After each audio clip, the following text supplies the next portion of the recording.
Well, good morning or good afternoon, depending on where you are. To my early birds, we still have about a minute. We're going to give it just a couple of minutes for folks to keep coming in. We've got a few more people coming in. And so thanks for your patience. Probably going to start about 3 minutes after, as I still see a lot of people still filtering in. And so I want to welcome everybody in this opportunity. My name is John Love. I have Tina Ratliff with me. Hi, Tina. How are you?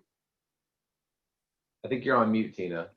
Hi, how are you guys? There you go. Good, good. We're good. So you're joining you're here and we're here to talk about contract management, which we think is the really the foundation of successful pharmacy reimbursement. And so we'll do some introductions here in a second. I am again John Love, Vice President of Business Development for Prochant. I'm in Northwest Arkansas. Tina Ratliff is our Pharmacy Reimbursement Manager, and she is out in Nashville. And so we certainly hope that you're all safe and in these frustrating and trying times. And but very, very glad that you could join us. So again, I think we still see people coming in, and so we've got a quick webinar. I'm going to give it one more minute and let a couple of more people come in, and then we'll get started. So thanks for everybody's patience.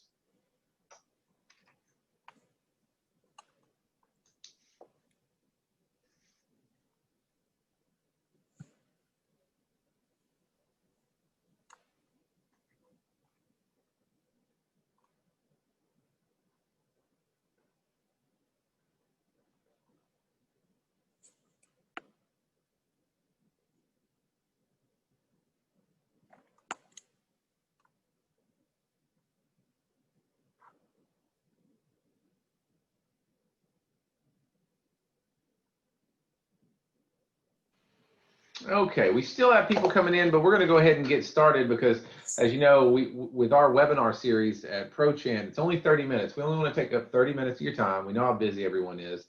And so we try to every quarter, that might get expanded to monthly, but for now it's every quarter. We try to have a subject matter expert level webinar, and that's where we are today. And so contract management, the foundation of success or successful pharmacy reimbursement is where we are today. I want to introduce myself. My name is John Love. I'm Vice President of Business Development at Prochant. I'm looking over the list of the folks all the people who are coming in, and there's still some filtering in. We want to welcome you. I know many of you, my time at Rock Pond as COO, or my time as when I led sales and business development over at WellSky. Tina Ratliff is my partner in crime here. Tina's our pharmacy reimbursement manager, and Tina has over 25 years experience in infusion pharmacy and specialty pharmacy reimbursement. Everything from, gosh, Tina, you worked for Medaware, you worked for WellSky, you worked for providers, you started your own reimbursement firm. So you've kind of done everything, I guess. Kind of. There's a few things I haven't done. And so good. So again, we want to welcome everybody. I want to start out our time just a little bit on the philosophical side, and I want to talk about the importance of foundation.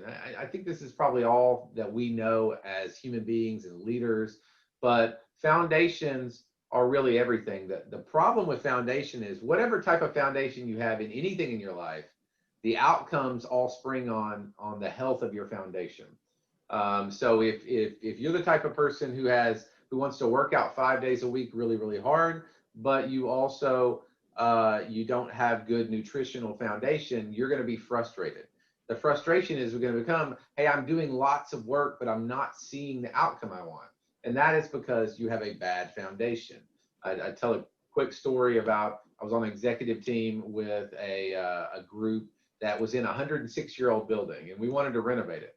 The doors were always off-center and sticking. The floor was bad. The ceiling tiles would fall. And so we brought in contractors to bid. And one of them was just really transparent with me. And he said, listen, your foundation's bad. So we can do a little bit of work, but unless you're going to spend $300,000, $400,000 fixing your foundation, everything on top of that foundation, we're just kind of fixing, and it's going to continue to break. And we didn't have a desire to spend $400,000 on a foundation for a 106-year-old building. But it taught me a lesson that I'd like to open up with today, that the foundational things in our business, when the foundational things are wrong, we're going to be chasing our tails with our outcomes. And that is never more true than our contracts. when it comes to reimbursement around infusion pharmacy. And so, Tina, I want to welcome you to the discussion. So we really believe, you and I believe, that contracts are the most neglected piece in pharmacy reimbursement. Now, you've been, of course, on the provider side. You've been the head trainer and the head consultant for the software that almost all of these folks use. So you've seen it. Why do you see that? And would you agree that contracts are literally the most neglected piece in pharmacy reimbursement? Yeah, they really are. And, you know, part of the thing, I think the reason why they are is they can be very complicated to enter into the system. I probably did more of my billing trainings with the software on contract loading than all things combined. It's complicated and it is very time consuming. Yeah. Yeah. Also, I think that for all of you on the line who are leaders, naturally you want to go to the thing that you think gets you paid, right? Which is what? Billing and collections. The problem is when your contracts have become bad, maybe you, like a lot of people, you loaded them early when you transitioned systems or did something, did a project, and then you let them go.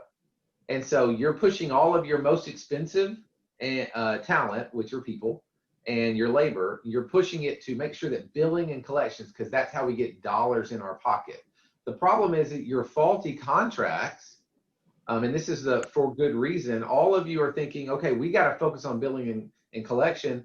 And what we're trying to say is that you're in a vicious cycle. Because you're neglecting your contracts, you're neglecting billing and collections. So all of that you're putting into billing and collections are requiring them just to go back and redo the problems that you would have if you simply had a strategy to keep up with your contracts. But we're not going to ignore the fact. Actually, I'm going to lead with it. Sit down here as we move into some more specific details. Managing your contracts are probably the most difficult and time-consuming thing you can do. But we believe that if you're going to have a gold standard pharmacy, and we'll talk about what that looks like, you must do it. And if you don't have a plan to do it, you're probably not succeeding at it. So we're going to keep going down kind of this journey to and walk through the impact of not managing or successfully managing. So Tina, think about how, you know, the problem around calculating patient responsibility when contracts aren't in a healthy place. Yeah, so a lot of times patients, you know, when you contact them and let them know that you're going to be making a delivery and what was ordered for them, one of the first questions that they ask is, how much am I going to have to pay for? That's really hard to tell them when you're not using your real allowables from your contracts. So you might get a little close, you know, there's still a little wiggle room, but you're getting way more accurate if you actually have your contracts loaded. All that information's out there for everyone to see, for the pharmacist to see, for the nurse to see, whoever may be on the phone with the patient. Yeah, right. And these next two, insurers required auths are obtained, and then really it ensures that required documentation auto-populates. That centers around letting the system work for you. Can you talk a little about how you've seen and you're seeing constantly with our pharmacies at Prochant that we're engaged with, how not managing your contract allows this system that they've invested in to not work for them? Yeah, exactly. So with the contracts in these different EMR systems, you know, once you load them in and you specify for each payer what has an auth required, what documents are required, it will actually keep you from sending those claims out the door before you've actually got everything that you need. It also lets you know that you need it. So if someone is verifying benefits and an auth record has popped up because it's marked that that particular drug needs authorization, you know, they're going to ask some questions and say, hey, the insurance said that this doesn't require auth, but an auth record popped up. So it kind of draws you to maybe I should call and ask, you know, ask again, or maybe get somebody else. So, you know, it just from point A all the way through actually transmitting the claim out, make sure that you have those things that you need. Otherwise, again, you're leaving yourself open for human error. Yeah, and that's the place we're going to continue to. We like to talk about a golden thread, and so we like to run some golden threads through our webinars and things that we can hook onto. The golden thread here is that when we don't utilize the system and the contracts, then we're asking our human people to be inhuman. We're asking them to not make mistakes, and they're not going to do that. They're going to make mistakes, and then those mistakes are going to compound. And so consistency compounds. It doesn't matter. It doesn't matter what it is, but whatever you do consistently, it does compound upon itself. And so that's really it. So also, I mean, obviously the impact is helping pharmacists there utilize the covered NDCs. You want to talk about that for a moment? Yeah. So with a lot of contracts, especially the pharmacy plans, they may have certain NDC numbers for a specific drug that are not on the plan, or they're not formulary. So the contracts also are there to help guide the pharmacist to know that when they're filling the prescription, because they don't know these contracts, when they're filling the prescription, it lets them know that, hey, this drug right here is not on, not going to be paid for by this patient's plan, so that they know they can select maybe a different size vial that you guys will get paid for. So, that if the pharmacist goes out and fills the prescription and then billing catches it and says, oh, they don't pay this NDC, it's too late. You've already wasted drug, you've sent it out to the patient, and now you're not going to get paid. So it kind of helps to guide them and to make responsible decisions when they're picking drug to fill.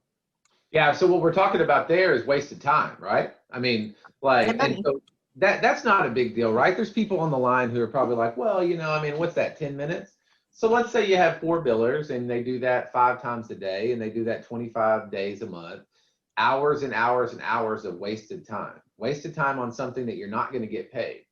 And so all of it adds up. Again, consistency compounds. So we're here to really advocate that your contract management has a major impact on your intake. But obviously, I think probably the most impact it has is right here in the middle around billing and collections. So Tina, I mean, let's talk about what I like to say is our pharmacies that we run into that are running them kind of like 1999. So you go in front of pharmacies, right? And I don't mean that in a bad way. It's just right. We're not doing anything else like 1999, right? We're not doing anything. Okay, we take pictures of our checks and they go straight into the bank. We're on our smartphones, but yet we'll go into these pharmacies and we have this spreadsheet. Tell me about the dreadful spreadsheet. The fee schedule spreadsheets. Yeah. So most of the time, I probably say 80 to 85% of the time when I've gone into pharmacies, every biller has a spreadsheet that they're creating their invoices. They see what the drug is. They pull up the spreadsheet. They go look for a code and they type in the price in there. And I'm like, where'd you get the spreadsheet from? Oh, so-and-so gave it to me when she left. I got it. And so they're working off this old spreadsheet that's probably a fee schedule from 1999 that is no longer really any good. It might be close to what you're getting, but it's not what you expect to get from the insurance company, which is what, is the important number. Yeah, so the biggest thing that you do by utilizing and having a team that manages your contracts and keeps up with them is it removes the guesswork from billable and non-billable. We're no longer having humans look at these things that are what we call outside of the system. The moment data is outside of the system, it's dead data. It's not connected to anything. It's not updated. So therefore, if someone makes a mistake, we're going to compound that mistake. People are going to keep looking at the wrong one. Okay. It populates proper pricing. We need to populate proper pricing. I got to say that 3 times, Tina. Populate proper pricing. And we need to do that early and often.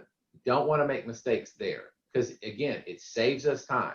And so, hey, talk a little, Tina, because I mean, we know that it allows for these coding overrides for payer guidelines. How does that play out in a pharmacy? So one of the great things that you can do with these contracts is there's some payers who might want a specific PickPick code for a per diem, let's say, where there might be multiple codes, but they just want the specific one on everything. So what that allows you to do, I've seen people do some crazy workarounds to make that happen. They'll load that same per diem in 4 times and name it the insurance company's names per diem, and all of this stuff. When the contract, you can specify in the contract what PickPick code needs to be used for these multiple per diems, and then no matter which per diem gets picked, it's going to change it to the code that payer wants, so that your auth record, when it generates for you to get the authorization, it's going to be for that code, that payer specific code. The correct. Yes, the correct code. So you don't have people accidentally authorizing the wrong code because they just happen to not know that that's not the right one. So basically, you're making it foolproof. So again, we're talking about something foundational. When we fix it at the foundation, the outcome of it continues to give us something that's functional versus what we see a lot of times, which is because the foundation is wrong, we see dysfunction. And so we have the wrong prices, we have the wrong codes. We didn't realize that payer didn't allow that, or that we had already, if we had just done our homework and kept up with it, that payer's code override would kick in and we would say, okay, that's the right code.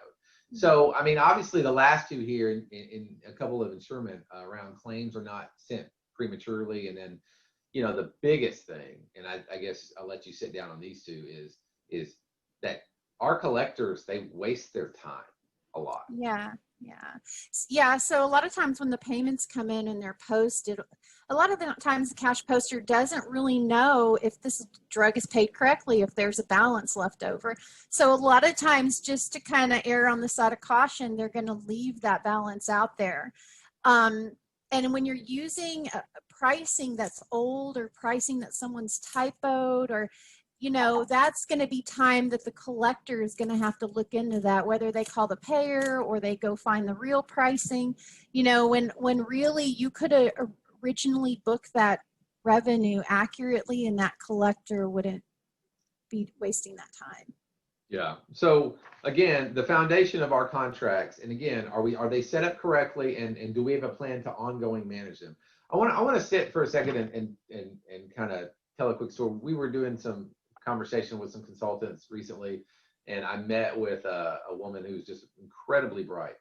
And I asked her, I said, you know so much about our industry. What is your role? And she had a role at a very large enterprise pharmacy, $140 million, $120 million pharmacy. And she said, well, I'm the contract person. I said, so tell me what you mean. She goes, well, and she made quite a bit of money. And she said, the only thing I do is every day I look at our contracts and I manage our contracts.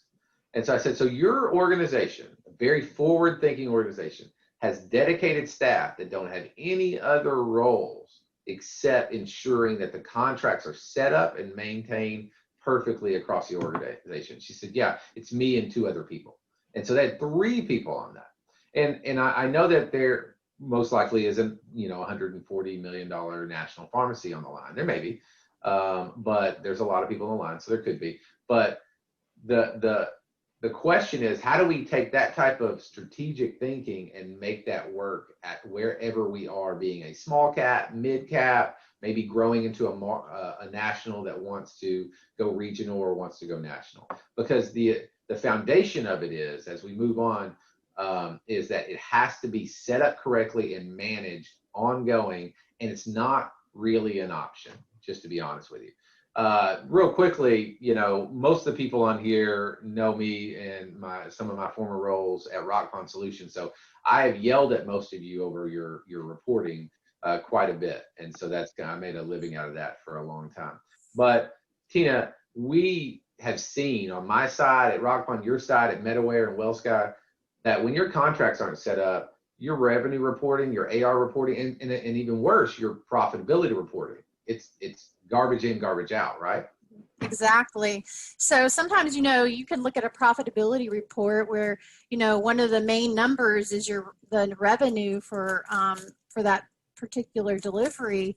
It could, a few dollars, being off by a few dollars, could make you look profitable when you're not. So that's really important. And then also that what you're reporting as net revenue you're expecting to collect, you want that to be as accurate as possible. That's super important. And then your AR. You don't, like I said earlier, you don't want collectors working on stuff that's a contractual adjustment just because the numbers were wrong.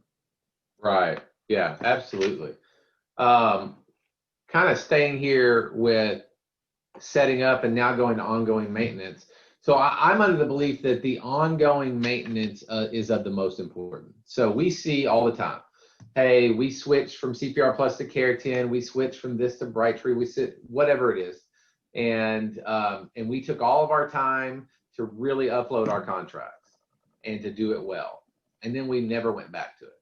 Within 6 months' time, I mean, this is the equivalent of spending thousands of dollars to redo all of your landscaping around your home and then leave it alone for a year. It'll be as if you never did the work. And so maybe you can walk us through, and we can talk through a couple of these things, but I mean, what has to be done on an ongoing basis here in these bullet points, and why? Yeah, so a lot of times, especially if you're working on with a payer that has a fee schedule, those usually change quarterly. So those do have to be updated quarterly. Also, any new drugs that you start dispensing, all of your contracts that you have loaded need to be touched for that drug so that you can price it according to that contract. So that has to be done. And it seems small, but it's actually, I mean, there are a lot of work. Are they worth it? Absolutely, they're worth it. But people a lot of times give up just because, it's like, this is a lot of ongoing work. Yeah, I think we would argue that front end work you're going to do on the back end anyway, right? Yes, and at least now it's going to be accurate. Whereas if you do it on the back end, you have all this room for human error. Yeah, and so you're literally, going back to my analogy of, you've spent all this money and time, and now you're still out in the front yard digging up weeds that should have been maintained, but yet you have hours and hours and hours, and you've barely gotten 10 feet by 10 feet section because it's so overgrown. That's the type of thing that happens when you let organic growth that's dysfunction happen around your contracts. So, and even with new drugs, with your growth, everybody wants to get new drugs, right? Everybody wants to grow. And then from that, you got to do what with those new drugs around your payer contracts? Yeah. You got to take them in. You got to go to your payer contracts. You got to address them. And so even as you grow, sometimes we grow and we say, okay, we're so focused on our growth, and that's how we make money, right? We dispense drugs and then we go collect it, that we're not completing the infrastructure that lets us do that functionally. So we've asked a couple of questions today, and obviously we're coming up on the back side of our time here. But what does success look like? We talk about the gold standard of infusion pharmacy. And so the gold standard of infusion pharmacy is that you'd have bad debt at 3% or less, that you'd have a cash to net revenue. And maybe we would argue 95%. We think you can probably get to 97 if you're really good, but at least 95%. That means that for every, allowable we have collected 95%, cents on that dollar. The average that we're finding in our audits are about 82 or 83. And so hundreds of thousands of dollars are being left on the table. And quite frankly, we're seeing that almost every day. And then maintain a lower DSO, of lower than 50 or 50. We would like to see it, at 35 or 40, but certainly it needs to be below 50. We're seeing 60s and 65s. And what's happening here is that everybody's kind of gotten used to mediocrity.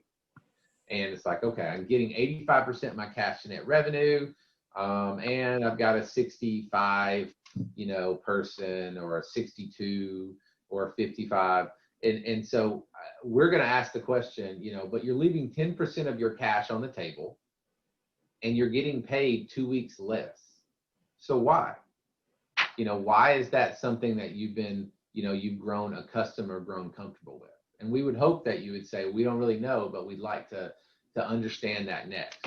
So I'm going to ask, I got a couple questions. If you have a question, you can type it in. A couple people have sent in questions already. So I would say this with our last like 4 minutes here. If you got a couple questions, type it in and we'll try to get to them as we go. Hey, Tina, one question we have out of the gate right here says, how long should it take to load a contract on average? Do you think you can even answer that?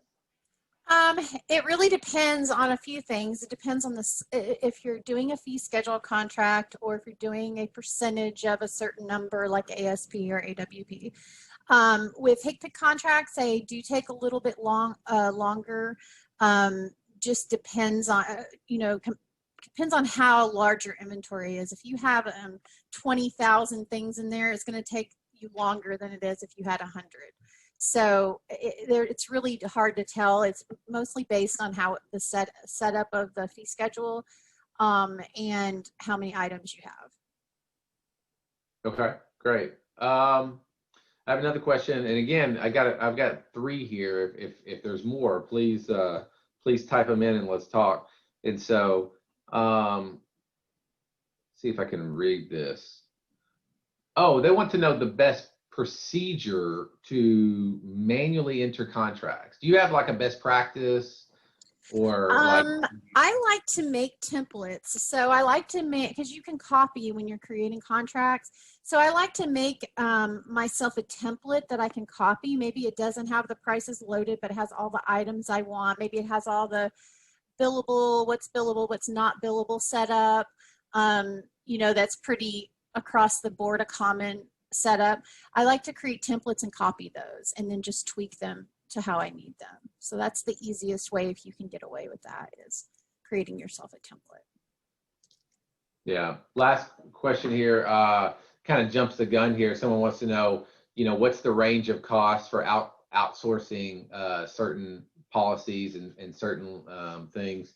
So, just in general, we'd have to talk through those things, but we think we're probably the lowest. Prochant is the largest, post-acute reimbursement firm in the country with hundreds and hundreds of employees and been in business about 21 years. That allows us to get more margin than maybe our competitors do. We're somewhere in the range of 3 and 4%. A lot of our competitors are at 6, 7, some of them are at 9. We think we can deliver top shelf of that, what that success is at that 3 or 4%. A pretty big call to action here on our side would be we are completely open to our policy of doing complementary audits, which means, you're on CPR Plus, you're on CareTend, maybe you're on Brightree or something else.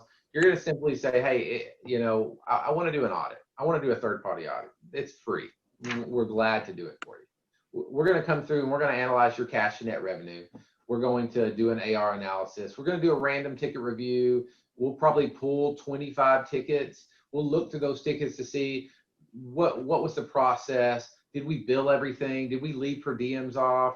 Did we overbill? Is our pricing off? And so we'll do an analysis from that. We'll look at some practices and maybe how teams are entering notes and things like that. And then we'll review problem areas. The transparent side of this is that we're an outsourcing company. And so we want to support our industry, and those of you who remain in-sourced with your own team doing your billing and reimbursement, that we're okay with that. The largest growth for us has been infusion pharmacy as more and more people every day decide to get back to being a pharmacy. They're tired with 80% or 85%. They're tired of running reimbursement companies. Their staff leaves them. They have to start all over again. And so they're looking for a partner. We consider ourselves more of a partner than a vendor.